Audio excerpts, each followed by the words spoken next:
അപ്പോൾ എല്ലാവർക്കും പെട്ടെന്ന് ഉണ്ടാക്കാൻ പറ്റിയ ഒരു സ്നാക്കാണിത്. ഞാനൊരു മുട്ട എടുത്തിട്ടുണ്ട്, അതിൽ കുറച്ച് മഞ്ഞളും ഉപ്പും ചേർത്ത് കൊടുത്തിട്ട് നന്നായിട്ട് ഞാൻ ബീറ്റ് ചെയ്ത് കൊടുക്കുന്നുണ്ട്. ഞാനിതിൽ വേറെ ഷുഗറൊന്നും ആഡ് ചെയ്തിട്ടുണ്ടായിട്ടില്ല. നമുക്ക് ഷുഗർ ഇല്ലാണ്ടും നമുക്കിത് കഴിക്കാൻ വേണ്ടി പറ്റും. സ്റ്റൗ ഓണാക്കിയ ശേഷം ഞാൻ ഒരു പാന് വെക്കുന്നുണ്ട്. അപ്പം അത് നന്നായിട്ട് ഹീറ്റ് ചെയ്തിട്ട് വരുമ്പോഴത്തേക്ക് ഞാൻ അതിൽ 1 സ്പൂൺ ബട്ടറാണ് ഞാൻ യൂസ് ചെയ്തിട്ടുള്ളത്. ബ്രെഡാണ് എടുത്തിട്ടുള്ളത്. അപ്പോൾ അത് ഞാൻ സ്ലൈസ് ആക്കിയിട്ട് 6 പീസസ് ആയിട്ട് മാറ്റിയിട്ടുണ്ട്. നേരത്തെ മിക്സ് ചെയ്ത് വെച്ച എഗ്ഗിലോട്ടേക്ക് നമുക്ക് ഓരോ ബ്രെഡ് സ്ലൈസസ് ഡിപ്പ് ചെയ്തിട്ട് നമുക്കൊന്ന് പാനിലോട്ടേക്ക് വെക്കാം. അപ്പം ഞാൻ ഓരോ സൈഡും മറിച്ചിട്ട് കൊടുക്കുന്നുണ്ട്. അപ്പം ഞാനിങ്ങനെ കുറച്ച് ബ്രൗണിഷ് ആയിട്ടാണ് ഞാൻ കൊടുത്തേക്കുന്നത്.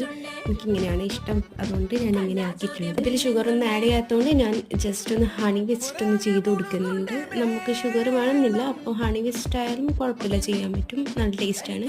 അപ്പോൾ ഇതാണ് ഒരു കുട്ടി സ്നാക്സിൻ്റെ റെസിപ്പി. അപ്പം നിങ്ങൾക്ക് ഈ വീഡിയോ ഇഷ്ടമായിട്ടുണ്ടെങ്കിൽ ലൈക്ക്, ഷെയർ, സബ്സ്ക്രൈബ്. ബൈ.